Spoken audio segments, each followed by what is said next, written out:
അപ്പോൾ കുറച്ച് മുന്നേ ഞാനൊരു വീഡിയോ അപ്ലോഡ് ചെയ്തിട്ടുണ്ടായിരുന്നു. അതിൽ ഞാൻ എൻ്റെ വ്യൂ നിഫ്റ്റിയിൽ ഞാൻ പറഞ്ഞിട്ടുണ്ടായിരുന്നു കോൾ ഓപ്ഷൻ തന്നെയായിരുന്നു.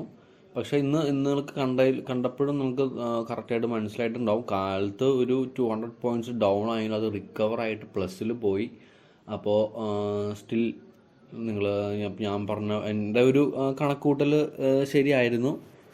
കാരണം അത് ഞാൻ പൊസിഷൻ ഹോൾഡ് ചെയ്തിരുന്നെങ്കിൽ എനിക്ക് പ്രോഫിറ്റബിളായിട്ട് പോയായിരുന്നു. സ്റ്റിൽ എൻ്റെ വ്യൂ മാർക്കറ്റിൽ ഇപ്പോൾ ബുള്ളിഷ് തന്നെയാണ്. ബുള്ളിഷ് എന്ന് പറയുന്നില്ല, ഒരു 24,400 ആ ഒരു അതിൻ്റെ മേളിലോട്ടാണ് എൻ്റെ മനസ്സിലൊരു വ്യൂ. പക്ഷേ ഈ പറഞ്ഞ പോലെ എന്തൊക്കെയോ അൺസർട്ടനിറ്റീസ് ഉണ്ട്. ചാർട്ട് നോക്കുമ്പോഴും എൻ്റെ ഒരു രീതിയിൽ അങ്ങനെയാണ് തോന്നുന്നത്. പക്ഷേ എൻ്റെ വ്യൂ ബുള്ളിഷ് തന്നെയാണ്. ഇൻ കേസ് ഇന്നത്തെ പോലെ ചിലപ്പോൾ ഒരു 100 പോയിൻ്റൊക്കെ ആദ്യം ഡൗൺ ആവുക, 150 പോയിൻ്റ് ഡൗൺ ആവുക, അത് കഴിഞ്ഞിട്ടായിരിക്കും ചിലപ്പോൾ അത് റിക്കവർ ആവുക. അങ്ങനത്തെ ഒരു സാഹചര്യം ഉണ്ടാവാൻ ചാൻസ് ഉണ്ട്. അപ്പം ഞാനിനി എന്താ ചെയ്യാൻ ഉദ്ദേശിക്കുന്നത് വെച്ച് കഴിഞ്ഞാൽ,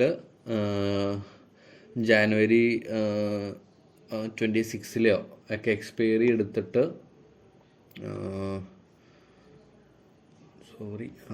ജാനുവരി 23 കുറച്ച് ഒരു 1 വീക്ക് 2 വീക്ക് അപ്പുറമുള്ള എക്സ്പയറി ആയിരിക്കും ഞാൻ ചിലപ്പോൾ എടുക്കുക. കാരണം അപ്സൈഡ് കിട്ടുന്നത് എനിക്ക് നിഫ്റ്റി അപ്സൈഡ് പോകുന്നതാണ് നമ്മുടെ ഒരു വ്യൂ. മിനിഞ്ഞാന്ന് മാർക്കറ്റ് തുടങ്ങുന്നതിന് മുന്നേ ഞാനൊരു വീഡിയോ ഇട്ടിട്ടുണ്ടായിരുന്നു. അത് ഞാൻ 23,600 വരുന്നതായിരുന്നു അന്നത്തെ വ്യൂ. അന്ന് 23,600 പുട്ട് ഓപ്ഷൻ നമ്മുടെ കയ്യിലുണ്ടായിരുന്നു. വീഡിയോ കാണാത്തവർ ദയവായിട്ട് വീഡിയോ കാണുക, ഇട്ടിട്ടുണ്ടായിരുന്നു. അന്ന് മാർക്കറ്റ് ഓപ്പൺ ചെയ്തത് 24,400 അപ്പോൾ നമ്മുടെ വ്യൂ അന്ന് കറക്റ്റായി വന്നതാണ്.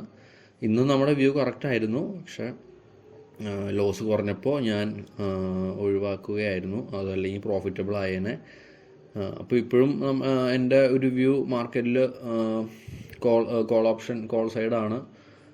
അപ്പോൾ അത് വരും ദിവസങ്ങളിൽ എങ്ങനെയാവും നോക്കാം. പക്ഷേ ഞാൻ പറഞ്ഞ പോലെ ഞാൻ ഒരുപാട് ലോട്ടും ഹോൾഡ് ചെയ്യുന്നില്ല. ഈ പറഞ്ഞ ഇത്തിരി കാമായിട്ട് ഒരു ലോട്ടൊക്കെ എടുത്തിട്ട് ആയിരിക്കും ചെയ്യുന്നുണ്ടാവുക. ഒരു 2 ആഴ്ചത്തെ അപ്പുറമുള്ള എക്സ്പയറി ഒക്കെ എടുത്തിട്ടായിരിക്കും. അങ്ങനെയാണ് ഞാനിപ്പോൾ ട്രേഡ് ചെയ്യാൻ പ്ലാൻ ചെയ്തേക്കുന്നത്. ഇതാണ് എൻ്റെ ഒരു വ്യൂ. പിന്നെ ബാങ്ക് നിഫ്റ്റി ഞാൻ ഇന്ന് പറഞ്ഞ പോലെ ബാങ്ക് നിഫ്റ്റിയിൽ ഞാൻ കോൾ ഓപ്ഷൻ എടുത്തിട്ടുണ്ടായിരുന്നു. അത് ലോസിലാണ് എക്സിറ്റ് ആയത്.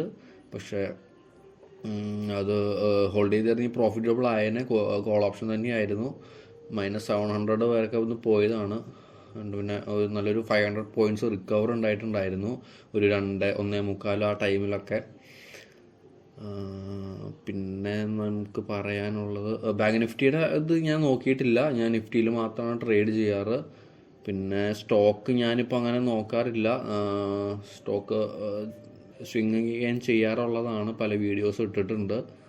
അപ്പോൾ നിങ്ങൾക്ക് അങ്ങനെ എന്തെങ്കിലും ഉണ്ടെങ്കിൽ, എന്തെങ്കിലും ഡൗട്ടല്ല, എന്തെങ്കിലും വ്യൂ എന്തെങ്കിലും ഉണ്ടെങ്കിൽ പറയുക, കമൻറ്റിലോ എന്തെങ്കിലും പറയുകയാണെങ്കിൽ എന്നെ കൊണ്ട് മാക്സിമം പറ്റണ പോലെ ഞാൻ അനാലിസിസ് ചെയ്തിട്ട് പറഞ്ഞു തരുന്നതായിരിക്കും. ഒരിക്കലും ബൈ റെക്കമെൻഡ് ഒന്നും ചെയ്യുന്നതല്ല. അപ്പോൾ ഇതാണ് എൻ്റെ വ്യൂ നിഫ്റ്റിയിൽ. ബാക്കിയത്തെ എങ്ങനെയാവും നോക്കാം. പക്ഷേ ഞാൻ പ്രത്യേകം പറയുവാണ്, ചിലപ്പോൾ ഒരു അൺസർട്ടനിറ്റി മാർക്കറ്റിൽ എന്തായാലും ഉണ്ടാവുന്ന എനിക്ക് 100% ഒരു ഉറപ്പ് പോലെ തോന്നുന്നുണ്ട്. എനിക്ക് ചാർട്ട് കാണുമ്പോൾ അങ്ങനെയാണ് തോന്നുന്നത്. പിന്നെ ഈ പറഞ്ഞ പോലെ ഇന്നത്തെ മാർക്കറ്റ് പറഞ്ഞല്ലോ, ആദ്യം ഒരു 200 പോയിൻറ്റ്സ് വരെ ഡൗൺ പോയി ാണ് ഇന്ന് കയറി വന്നത്. ഇന്നത്തെ ലോ പോയത് എത്രയാണെന്ന് നമുക്ക് നോക്കാം.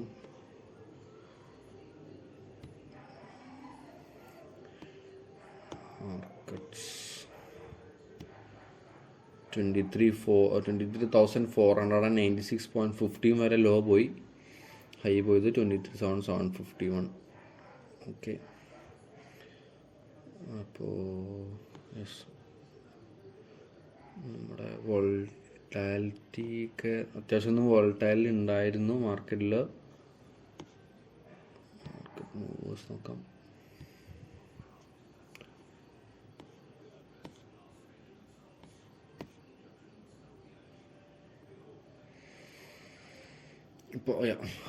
അപ്പോൾ ഗൈസ്, ഇതൊക്കെയാണ് ഇപ്പോൾ എനിക്ക് എൻ്റെ ഒരു വ്യൂ.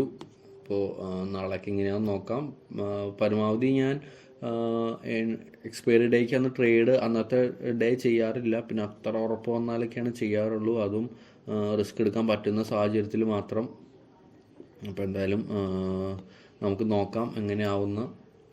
അപ്പോൾ എന്തായാലും നമുക്ക് വേറൊരു വീഡിയോ ആയിട്ട് പിന്നെ ഞാൻ വരുന്നതായിരിക്കും. അപ്പോൾ അതുവരെയും എല്ലാവർക്കും ബൈ, ഹാപ്പി ട്രേഡിങ്. അപ്പോൾ നിങ്ങൾക്ക് എന്തെങ്കിലും ഡൗട്ട് എന്തെങ്കിലും ഉണ്ടെങ്കിൽ നിങ്ങൾ കമൻറ്റ് ചെയ്താൽ മതി. അതിനനുസരിച്ചിട്ട് എനിക്ക് പറ്റുന്ന പോലെ സ്റ്റോക്ക് അനാലിസിസ് എന്താ ചെയ്യാൻ നോക്കിയിട്ട് പറഞ്ഞു തരുന്നതായിരിക്കും. എല്ലാവർക്കും ബൈ, ഹാപ്പി ട്രേഡിങ്.